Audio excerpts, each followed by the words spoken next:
Calédonien, c'est OK, le gouvernement, c'est OK, et Nouvelle-Calédonie première également. Donc je suis accompagné aujourd'hui du docteur Bellec qui répondra dans une seconde partie aux différentes questions sanitaires. Dans une troisième partie, s'il vous plaît, vos téléphones. Merci. Donc dans une troisième partie, le directeur de la direction culture, jeunesse et sport de la province sud, monsieur Lepoul, viendra parler de la question des centres de vacances. Mais en attendant, donc, je vais vous faire un point sanitaire sur la situation. 195 tests ont été réalisés hier en Nouvelle-Calédonie, donc 194 au CHT et 1 au CHN. Un cas a été déclaré positif, ce qui porte à 63 cas positifs depuis le 7 mars. Ce cas pose des interrogations. Il s'agit d'un cas local qui a été trouvé dans le cadre des investigations menées par la direction des affaires sanitaires dans le cadre des vols de Wallis et Futuna et des contacts directs avec les voyageurs. Donc il s'agit d'une personne qui travaille sur la zone aéroportuaire de Tontouta. Des différentes enquêtes d'investigation sont en cours pour trouver justement la source de la contamination et de trouver les personnes avec qui il aurait pu être en contact. Donc cette personne a été déclarée positive hier. Déjà, nous avons identifié et nos autorités sanitaires ont identifié 6 personnes contacts de cette personne. 5 ont été placées en isolement à l'hôtel puisqu'elles se sont naturellement mis en isolement et donc ont accepté la procédure de mise en hôtel rapidement. La 6e personne a été identifiée et va être contactée aujourd'hui pour subir cette même procédure.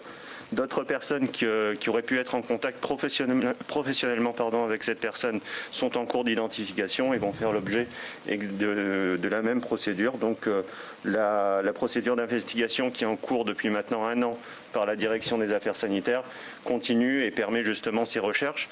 Nous avions mis en place une période de confinement de 2 semaines plus d'1 semaine parce que ce cas d'avoir une personne locale positive, on souhaitait d'avoir le moindre possibilité de contact positif possible avec la population. Donc c'était vraiment le rôle du confinement et donc cette démarche a été prise dans ce cadre-là. Sur les annonces qui devaient se tenir aujourd'hui par le président du gouvernement et le haut-commissaire, nous avons fait un communiqué de presse hier soir pour indiquer qu'elles auront lieu demain puisque nous attendons justement les résultats des tests de ces personnes contacts et la suite des investigations de la direction des affaires sanitaires. Voilà, je vous propose de passer directement aux questions. C'est ce qui permettra de répondre au mieux à vos interrogations. Alors peut-être une question, Anthony, TGRO des Nouvelles-Calédoniennes. Peut-être une question pour la DAS. Est-ce que le cas positif est une personne symptomatique ou asymptomatique? Est-ce qu'elle est faiblement positive ou positive? Et est-ce qu'il y a un effet sur la contagiosité, je ne sais pas si on dit comme ça, de ce patient? Qu'est-ce qu'on sait aujourd'hui là-dessus? Alors ce que l'on sait, c'est une personne qui a été dépistée à l'occasion d'un dépistage systématique que l'on organise depuis le début de la semaine autour des plateformes aéroportuaires et hôtelières de quarantaine. Donc cette personne-là a été dépistée mardi dans ce cadre-là. En l'interrogeant, il a révélé avoir des signes qui ne sont pas spécifiques de la Covid depuis lundi, depuis le lundi 22. Donc c'est cette date-là que l'on a prise comme un petit peu date de démarrage de notre investigation. Vous savez que lorsqu'un cas positif arrive, on a une investigation qui comporte 2 phases. La recherche de l'éventuel contaminateur dans les 14 jours précédant l'apparition des signes, donc depuis le 8 mars pour cette personne-là, et la recherche de personnes potentiellement contaminées par le cas à partir du moment 3 jours avant l'apparition des signes, à partir du 19, jusqu'à son dépistage et son isolement en milieu hospitalier. Excusez-moi. En matière de contagiosité, on va faire un criblage, c'est-à-dire une identification du variant ou des variants sur cette personne-là pour voir s'il s'agit d'un variant. S'il s'agit d'un même type de variant que les clusters que l'on a jusqu'à présent, c'est-à-dire le cluster, le groupe Wallis et le groupe Paris, pour faire simple. Et on aura plus d'éléments à partir des résultats de ce criblage. On va demander aussi à ce que la souche soit envoyée au centre de référence métropolitain pour un séquençage qui va identifier précisément la nature du virus et pour vraiment le comparer aux autres virus dont on a eu connaissance en Nouvelle-Calédonie. Océane Dacuna pour Calédonia, selon nos informations, c'est un test sérologique, c'est-à-dire une prise de sang qui a révélé le cas de Covid-19. Est-ce que c'est vrai? Et est-ce que ça veut dire qu'il aurait pu faire des tests PCR qui s'étaient révélés négatifs? Pas du tout, non, c'est à l'occasion d'un test PCR systématique que l'on a proposé à l'ensemble des agents de la plateforme aéroportuaire et hôtelière. Ça n'est pas un test sérologique. Claudine Ferry, AFP. Est-ce que cette personne travaillait sur l'aéroport ou est-ce qu'elle était confinée ces dernières semaines? Et comment se fait-il que ces personnes qui travaillaient à l'aéroport ne sont pas testées très régulièrement, puisqu'on a détecté le premier cas le 7 mars et vous dites que vous l'avez testé lundi, ce qui laisse quand même un grand délai? Alors en fait, pour être tout à fait honnête, il faudrait que l'on réalise des PCR tous les jours auprès de ces personnes-là pour avoir une idée précise du démarrage d'une épidémie potentielle. Donc ce sont des gens qui sont soumis à des contraintes, au respect de gestes barrières. Et les premières investigations qu'on a réalisées autour de cette personne-là et de ses collègues de travail et de l'ensemble des agents qui travaillent sur la plateforme aéroportuaire de Tontouta nous laisse à penser que le respect des gestes barrières est vraiment tout à fait correct. Alors, c'est un peu paradoxal parce qu'il a quand même été atteint. Moi, je pense qu'on a affaire encore à un variant qui est extrêmement contagieux, d'où l'intérêt de rappeler la rigueur dans le respect des gestes barrières.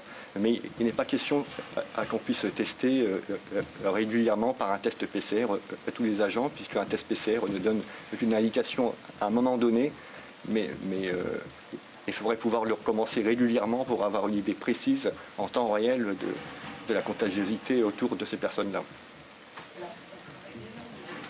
Alors là, en fait, ce que je vous disais, c'est que justement, pour répondre à votre question, c'est que depuis le début de la semaine, on a organisé un dépistage systématique de toutes les personnes qui travaillent sur la plateforme aéroportuaire et les plateformes hôtelières de mise en quarantaine des voyageurs qui rentrent en Nouvelle-Calédonie. C'est à l'occasion de ce dépistage systématique-là que cette personne a été dépistée. Pardon ? Ou à son travail? Elle a été dépistée, alors on leur demande de se rendre à la tente de dépistage du CHT. Lorsqu'ils rentrent dans une enquête systématique de dépistage d'un corps de métier ou d'un groupe de personnes, on leur demande de se rendre par leurs propres moyens au centre de dépistage, à la tente de dépistage du CHT.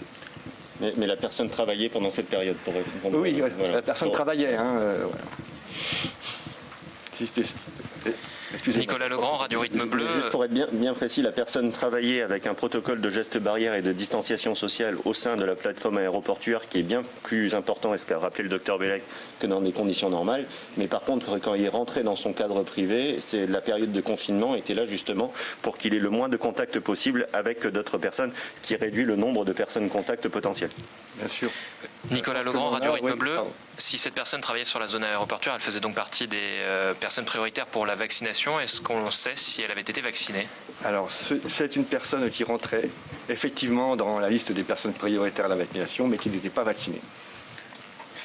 Anthony Tégéraud des Nouvelles-Calédoniennes. Si cette personne travaillait sur la plateforme aéroportuaire de la Tontouta, est-ce qu'elle travaillait lors notamment des vols du 5 mars qui ont posé problème en termes de cas positifs importants en quatorzaine, et également lors des vols opérés notamment de rapatriement vers Wallis et Futuna? Et est-ce que ça pourrait être à ce moment-là qu'une contagion aurait commencé dans la plateforme? Alors, deux réponses. Le vol du 5 mars n'est pas à risque, parce que je vous disais tout à l'heure qu'à partir du moment où on sait qu'il a présenté des signes cliniques le 22 mars, il n'a pu être contaminé que 14 jours avant. Donc on a commencé l'investigation à partir du 8 mars. À partir du 8 mars, il a effectivement travaillé dans le cadre de la réception et du départ de 7 vols qu'on est en train d'investiguer. Donc c'est évidemment au cours d'une arrivée ou d'un départ de ces 7 vols-là que le problème s'est posé. En sachant quand même que depuis pas mal de temps, ce type d'agent d'enregistrement, c'est-à-dire câlin, n'est pas présent physiquement à l'arrivée des personnes qui arrivent en Nouvelle-Calédonie. Mathieu Rinderel pour DNC. Il existe des protocoles particuliers pour les PNC, les personnels navigants commerciaux d'Air Calin par exemple. Est-ce qu'il existe ce même type de protocole pour les personnels sanitaires qui travaillent au Medipôle au contact des personnes atteintes du Covid? Non, ce sont des procédures que l'on réserve aux personnes qui sont amenées à voyager régulièrement et à quitter le territoire calédonien pour se rendre dans les zones exposées. Donc ce sont des protocoles dont bénéficient les personnels navigants qui voyagent avec nuitée passée en dehors du territoire calédonien, et pour les accompagnants qui réalisent les escortes médicales des évacués sanitaires hors de Nouvelle-Calédonie. Mais pour l'instant, on n'a pas encore proposé ce type de protocole qui est lourd. C'est un test PCR tous les 7 jours à l'ensemble des personnes des plateformes aéroportuaires, portuaires, hôtelières. Mais là justement, depuis le début de la semaine, on a organisé un dépistage systématique de tout le monde pour voir là où l'on en est. Et justement, est-ce que ce type de protocole est attendu par la communauté médicale? Alors, le protocole, il n'a d'intérêt que pour les personnes qui ne sont pas vaccinées. Donc l'intérêt, ce serait que toutes ces personnes-là se vaccinent. Ça leur a été rappelé. Mais on ne pourra pas tenir le nombre de tests à réaliser dans le cadre des investigations avec un dépistage systématique très très fréquent de toutes ces personnes-là, qui sont à peu près 500. Donc si on additionne les plateformes portuaires, aéroportuaires et hôtelières.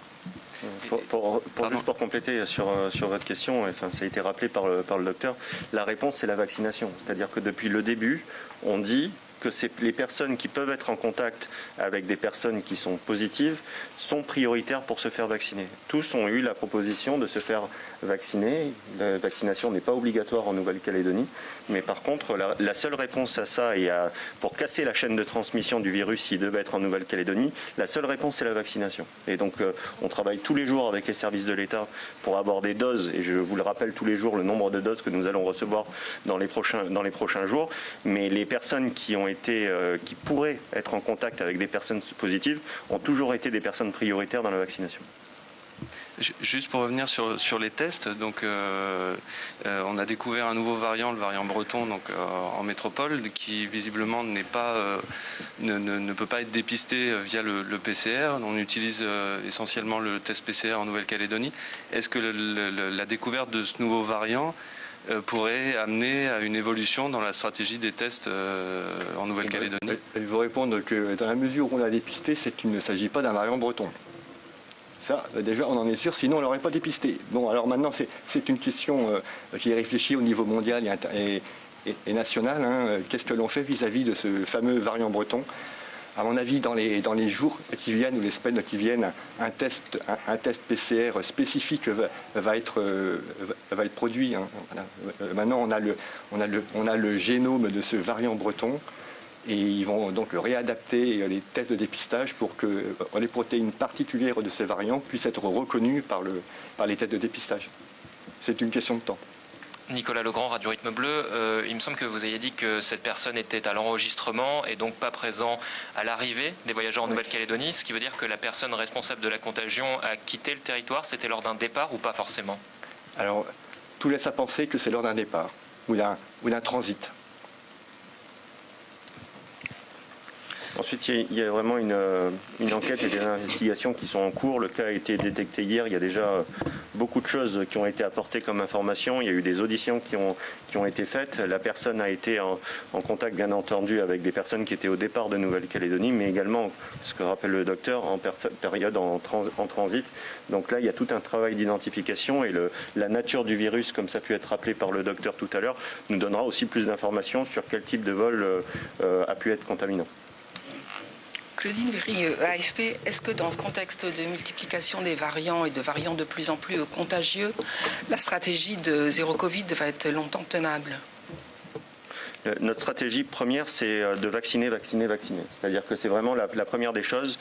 On est dans une évolution pragmatique aussi de la situation, c'est-à-dire qu'on voit ce qui se passe à travers le monde où il y a de plus en plus de cas de Covid qui se développent. Et aujourd'hui, on est dans une phase d'abord sur ce cas-là en particulier, de pouvoir identifier les personnes qui ont été en contact avec elles, de casser cette chaîne de transmission qui a été possible. Ensuite, la stratégie de la Nouvelle-Calédonie, elle s'adapte au fur et à mesure.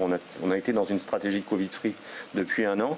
Ensuite, les prochains résultats nous amènera à du pragmatisme ou à une poursuite de cette stratégie. Il n'y a pas encore de réponse tant qu'on n'a pas de réponse sur les personnes contacts du cas positif qui a été détecté hier.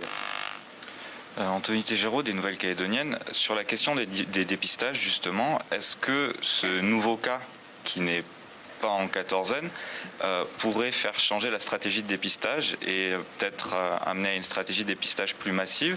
Si oui, jusqu'à combien de dépistages peut-on faire en Nouvelle-Calédonie? Est-ce qu'on a une capacité suffisante de dépistage? Et est-ce que la vaccination n'empêche pas, en termes de moyens humains, d'avoir beaucoup de dépistages par jour?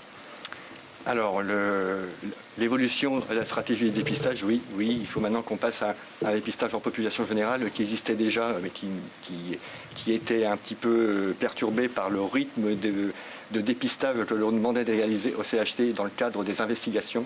Maintenant qu'on tend, je touche du bois, à se sortir des besoins d'investigation, on s'en sortira à mon avis à la fin du week-end. À partir de la semaine prochaine, il a été demandé aux médecins généralistes et aux médecins sentinelles de renforcer, d'être vigilants et donc d'envoyer pour un dépistage toutes les personnes présentant des signes évocateurs de Covid, qu'ils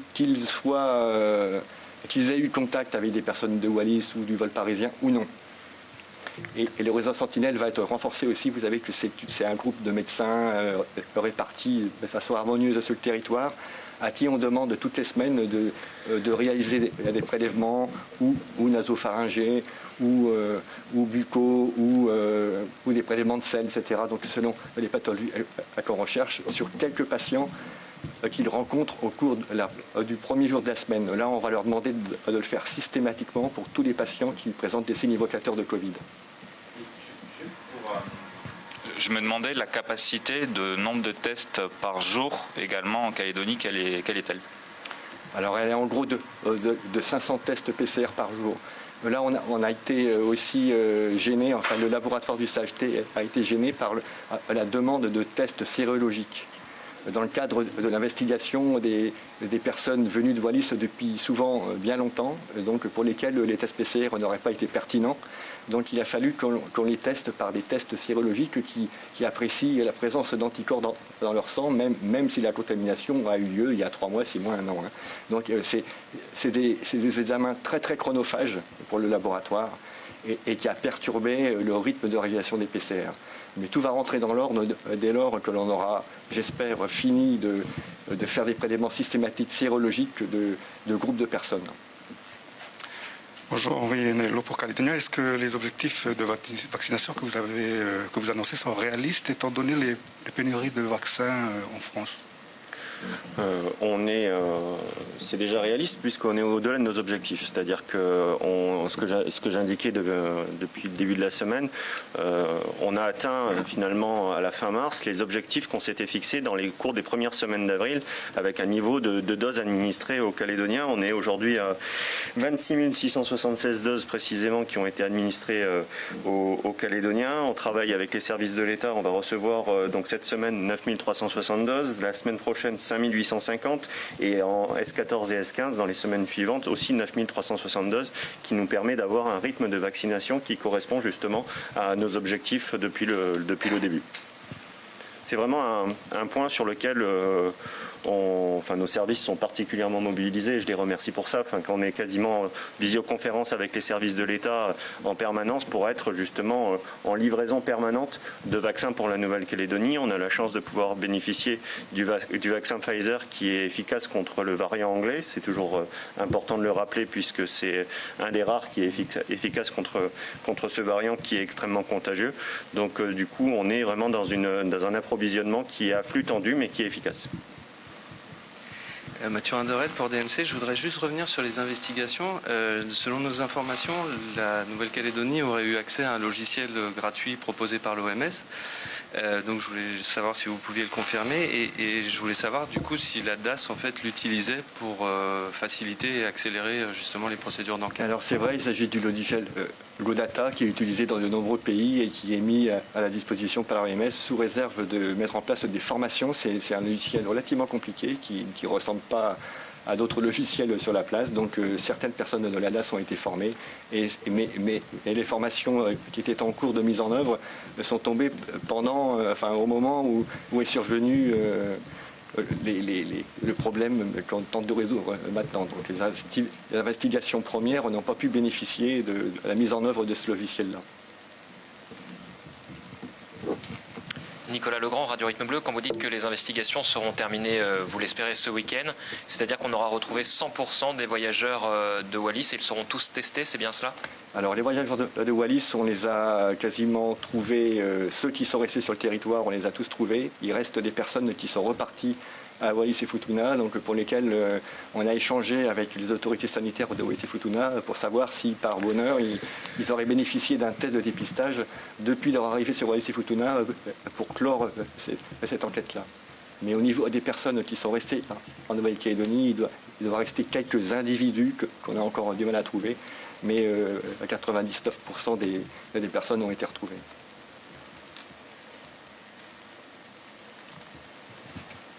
Claudine Verry, AFP. Tout à l'heure, vous disiez que la personne qui faisait partie de la population prioritaire n'était pas vaccinée, bon, qu'elle est refusée ou pas.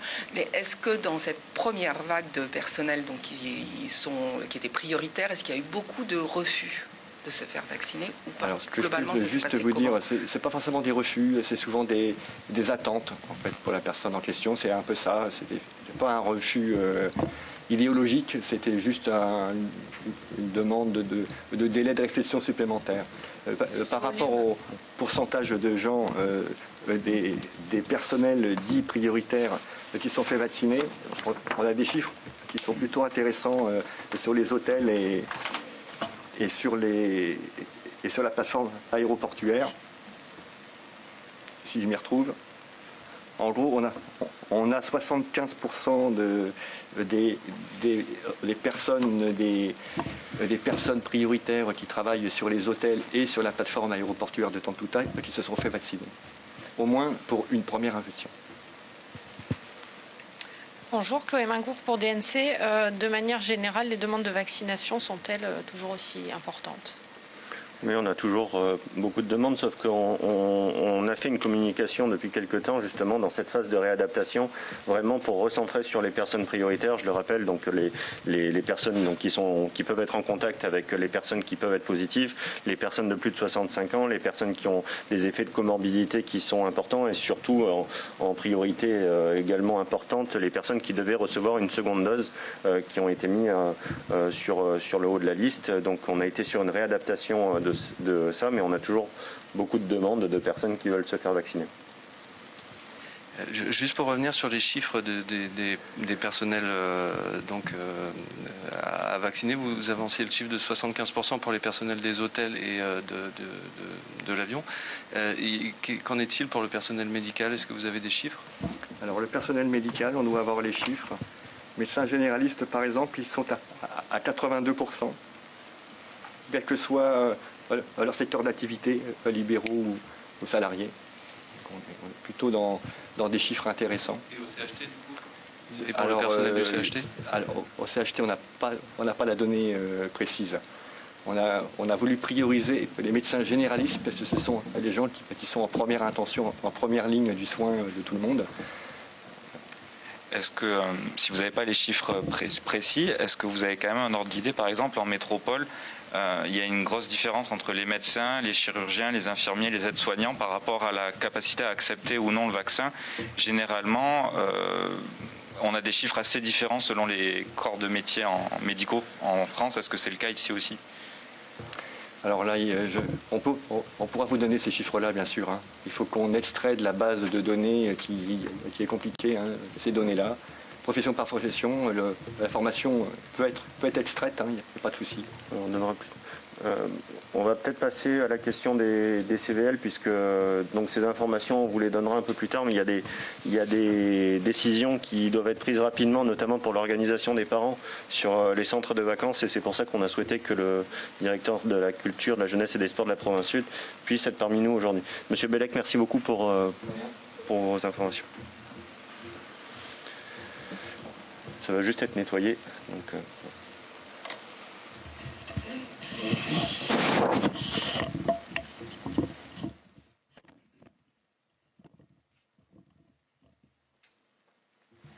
Je vous en prie, monsieur Lepouy. Merci. Bonjour à vous. Donc, au regard de la situation sanitaire, le dispositif d'accueil des enfants en centre de loisirs sera pour les 15 prochains jours une continuité du dispositif actuel, dispositif d'accueil des parents prioritaires, et notamment au sein des écoles situées sur Nouméa, Païta, Mont-d'Or et donc Dumbéa.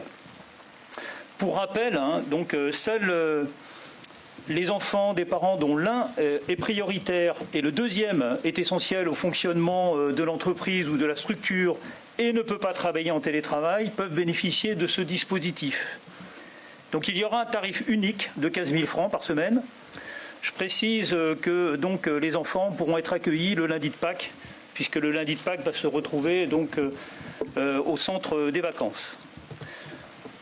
S'agissant de l'inscription de ces enfants, les parents déjà bénéficiaires actuellement de ce dispositif pourront inscrire leurs enfants directement auprès des organisateurs et notamment au sein des écoles actuelles, puisque les organisateurs, et dès cet après-midi, seront présents dans les écoles pour informer les parents. Les contacts seront aussi affichés dans ces écoles. Les parents qui, à ce jour, n'ont pas fait appel à ce dispositif pourront appeler la direction de la culture, de la jeunesse et des sports au 20 48 91.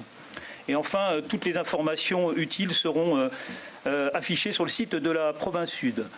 Une petite information complémentaire, la jauge sur ces centres de loisirs a été fixée à 50 enfants par centre. Voilà donc l'information que je voulais porter à votre connaissance. Oui, bonjour, Anthony des Nouvelles. J'imagine que si on annonce ça, cette semaine on évoquait le fait qu'il y avait des cas qui n'étaient pas placés en quatorzaine, qui n'étaient pas isolés et qui apparaîtraient. On devrait prolonger un confinement strict. Là, on annonce que les centres de loisirs n'accueillent que le personnel prioritaire, si j'ai bien compris. Est-ce que ça signifie qu'on sait déjà que le confinement devrait être prolongé ? Je ne sais pas pourquoi, mais je pensais avoir cette question. Rien n'est décidé encore aujourd'hui, mais par contre, il y a des secteurs qui nécessitent justement une organisation au préalable. C'est-à-dire que la chose qui est sûre, c'est qu'aujourd'hui, nous avons eu un cas positif et un cas local. Donc, nous ne pouvons pas envisager un déconfinement total de la population à partir de la semaine prochaine. C'est ce qui est sûr aujourd'hui. Et donc, demain, nous avons une réunion avec l'ensemble des membres du gouvernement présents, plus la cellule de crise, donc la direction opérationnelle, avec les résultats des tests qui seront faits aujourd'hui sur les personnes contacts, avec l'avis du conseil scientifique, avec l'avis de la cellule anticipation que nous avons missionnée justement pour nous faire des scénarios de reprise en fonction des différents cas. Mais aujourd'hui, nous n'avons rien décidé sur la suite. Ce qui est sûr, c'est qu'il fallait prévenir au préalable les parents. Nous ne pouvions pas faire une conférence de presse samedi après-midi ou dimanche matin pour annoncer aux parents que les centres étaient fermés à partir de lundi. Donc nous avons préféré anticiper au moins sur cette question.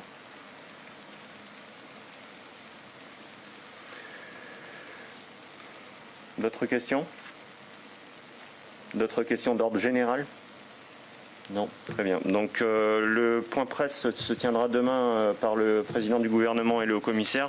L'horaire sera communiqué certainement au cours de la soirée ou demain matin, puisque nous avons un certain nombre de réunions justement pour prendre ces décisions. Et donc les annonces de qu'est-ce qui va se passer la semaine prochaine seront faites à cette occasion. Voilà. Merci beaucoup et je vous souhaite une bonne journée. Merci monsieur le directeur et merci docteur. Merci Léo.